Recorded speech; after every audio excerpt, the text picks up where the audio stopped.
Hi guys, explore Badagry with I am my friend. Badagry is a coastal town between Lagos State and Benin Republic. It was one of the major slave ports in West Africa and the place where Christianity was first preached in Nigeria.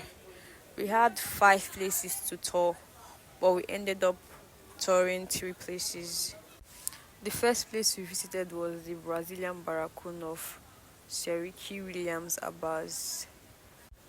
We had a tour guide, and our tour guide said there is 40 rooms in this compound, and each room contained 40 slaves, and the total numbers of slaves that was brought into this compound was 1,600, and each slave bears the name of their master or any name their master chooses for them.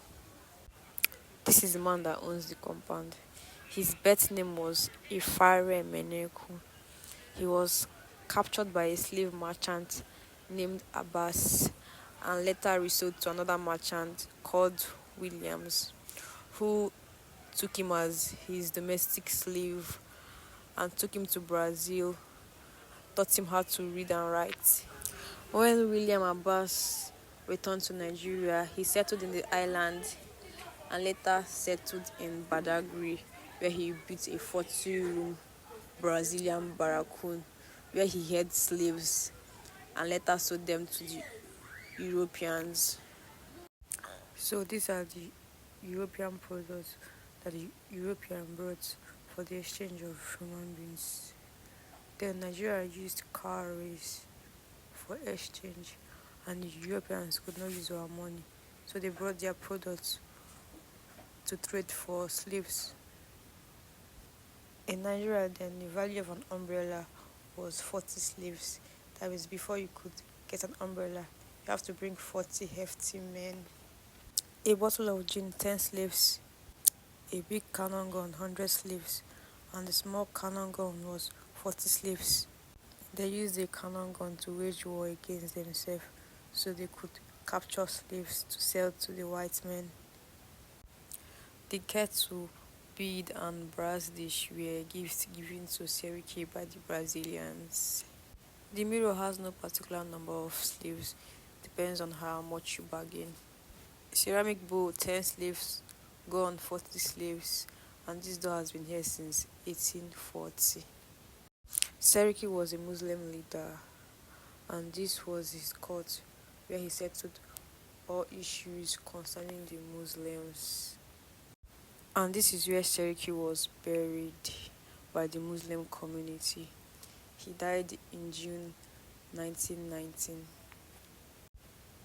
Seriki's son, Chief Saka, was buried in this place. He was born in 1913 and died in 1987. And our tour guide is his grandson. This was the well dug by the slaves that lived in this compound in 1847. And this well still serves the people living in the compound currently. This is a picture of Seriki Abass, and this is how he normally dresses. This was one of the umbrella brought by the Europeans and is worth 40 slaves. And this was the umbrella that former Vice President Yemi Osibanjo came to see in this compound in 2019. So these are the chains used on the sleeves. This one is called heavy chains. It is used on stubborn slaves. Why this chain is called anko chakos. It is used to chain two people on their leg while working on the farm so they will not run away. And this is the chain meant for the children. Once the family is captured, the children are not sold. They serve as bonus to the person that captured them. So when they grow up, they will send them to another country and they will not see their parents again. And these are the cameras and the memory card that the white men brought with them. And this iron in the show glass is called iron drilling bit. It is used to write the master's name on the slave's body so masters can identify their slaves, and is usually used when it is hot and most of the slaves do not survive the pain. And this room is called a waiting room. 40 slaves are stored in this room and locked up for 3 to 4 months before they are sold. And this is where they urinate and defecate till they are sold. This window up is the only ventilation. Their masters, a belt being used to chase runaway slaves, slave at the point of no return, a sorrowful tales of a slave in the Baraccon. And this is how they guide their mouths while working on the farm, in order for them not to eat the farm products or not to communicate with each other, so that they will not plan coup against their masters. You can see the same window. This picture is the way they hang men and women when they are caught having sexual intercourse.